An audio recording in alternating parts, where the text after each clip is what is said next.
Welcome to episode 98 of Cougs on Cougs. I am Jess, and here's Mary, and we're back for another week on a 4-0 winning streak with the basketball team, which is really nice. That's what we were hoping for last week, so. Gotta love it. 2 wins. It's nice. Let's start with our quote of the week. Yes, our quote of the week comes from actually the football realm, but can apply to basketball as well, and we're crediting it to none other than former BYU cornerback and our newest BYU football coach hire, Preston Hadley. So we found out this week that he would be hired. A little more on that and talk of the town later. But he said coaching is bringing out the best in others. And I just really like that. I'm happy to have any coach with that philosophy on my staff. Yeah, that's a good one-line summary of what coaching is. So Love it. That.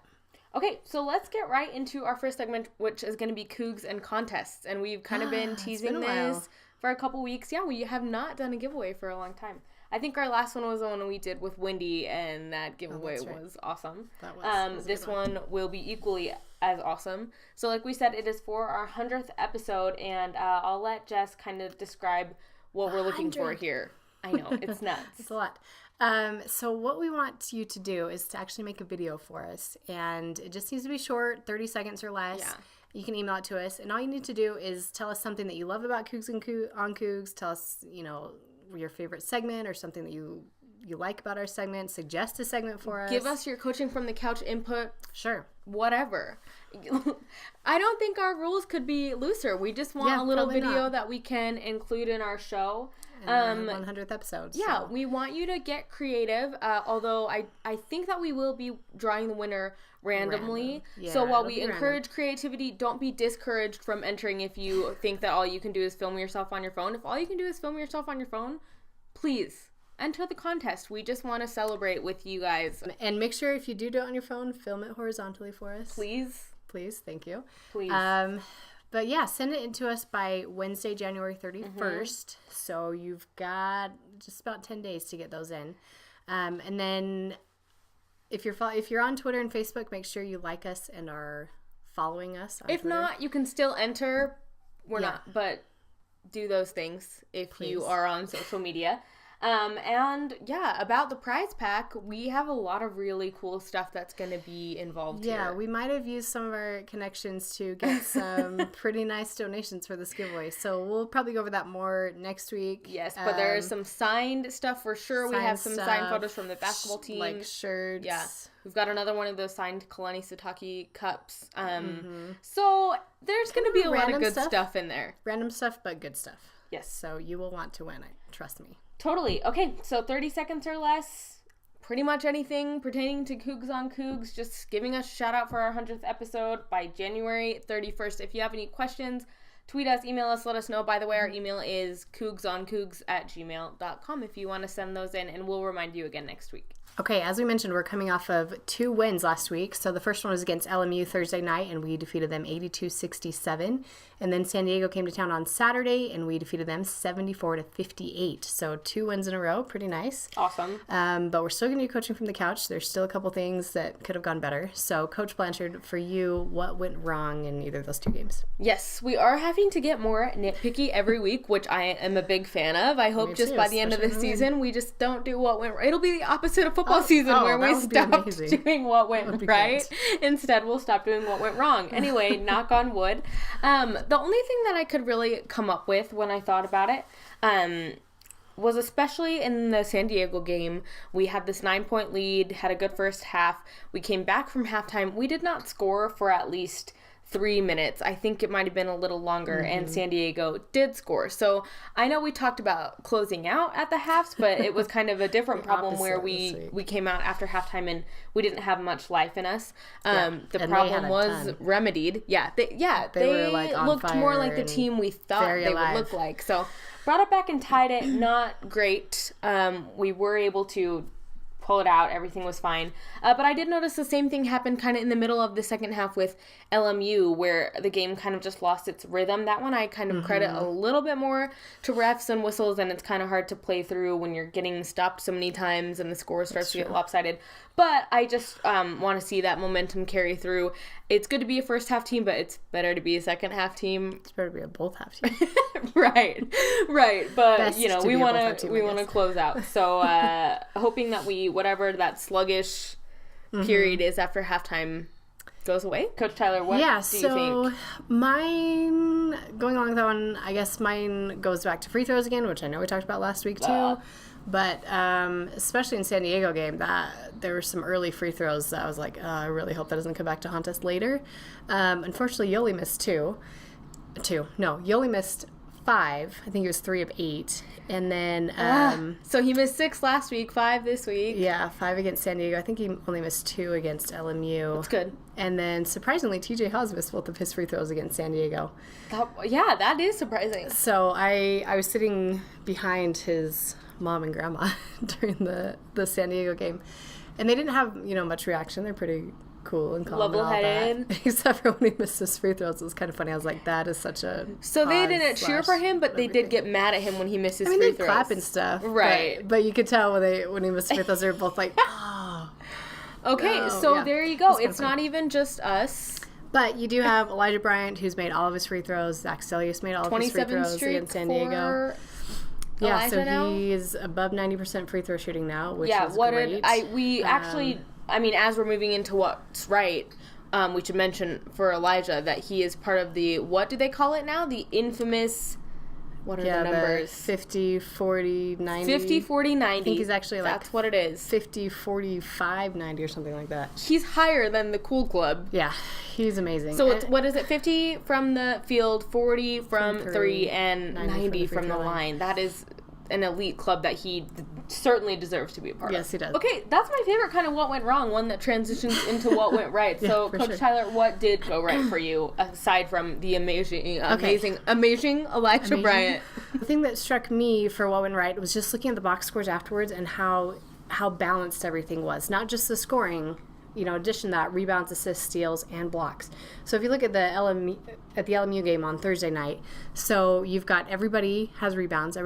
All the stars had at least 2 rebounds. Everybody had an assist, which I really like. Yeah. When everybody on the team is getting assists.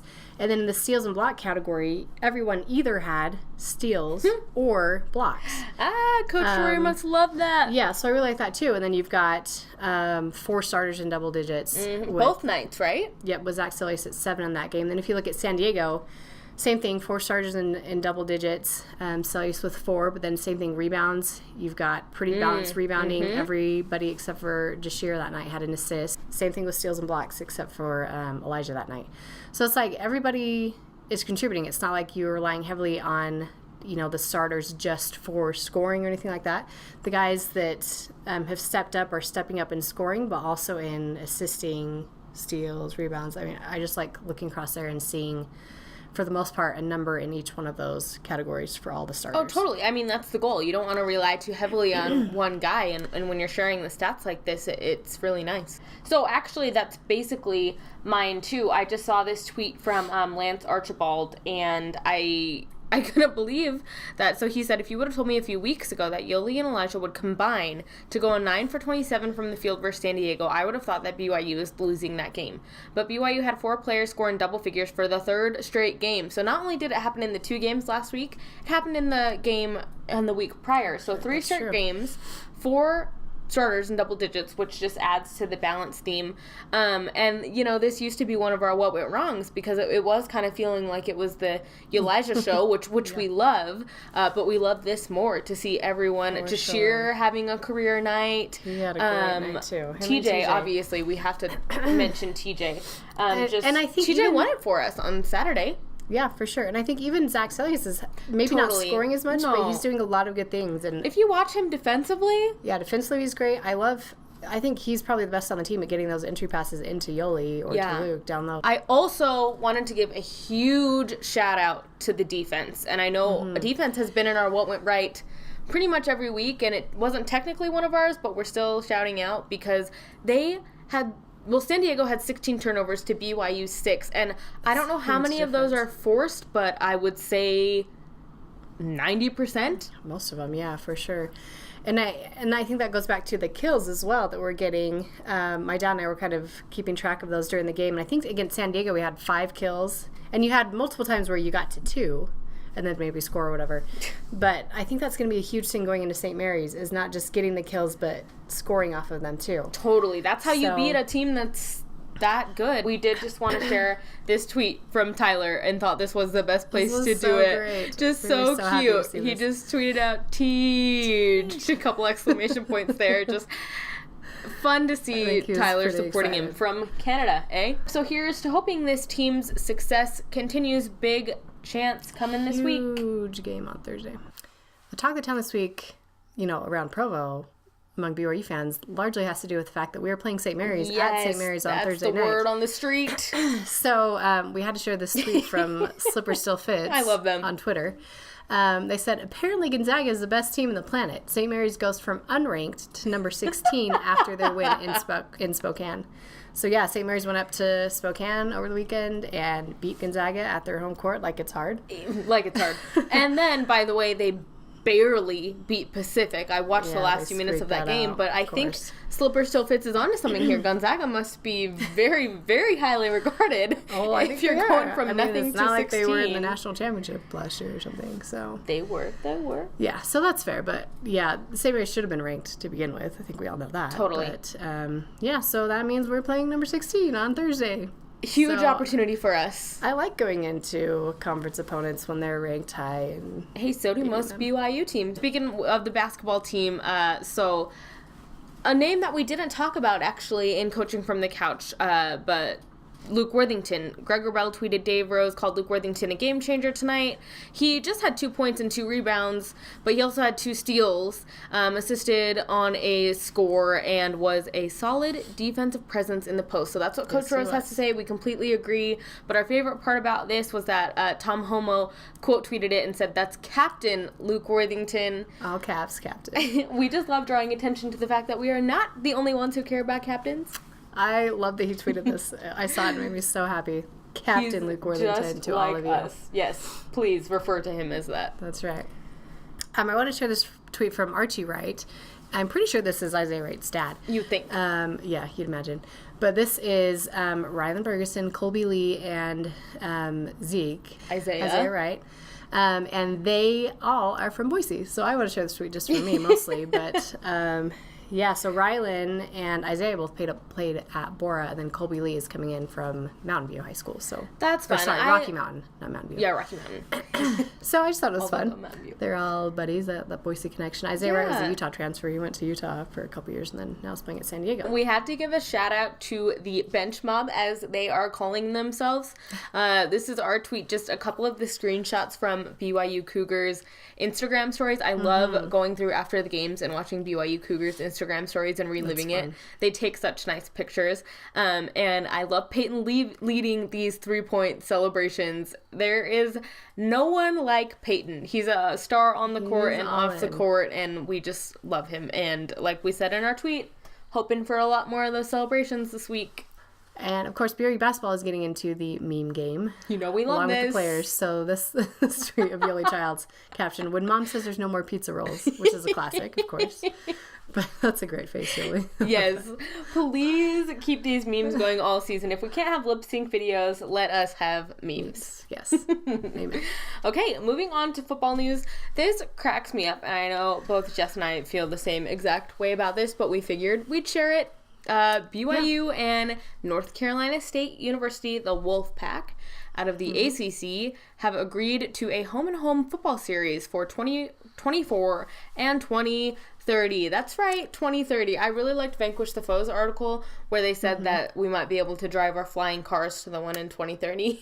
Yeah, I saw some people saying how old their kids would be, and I did do the math, and my oldest, Ajax, would be 18 and potentially a freshman at BYU in 2030 for that home game. So this is that's very strange. That's great. I'm so excited that we're scheduling these good series. I hope we're in a conference by then and we can cancel all of these or something, But there it is. It's just funny that we have news that far. I know. We mentioned it early because he was our quote of the week, but BYU hired Preston Hadley as an assistant coach, and he's going to be coaching safeties, I thought. Safeties, yeah. So they shuffled around the defense a little.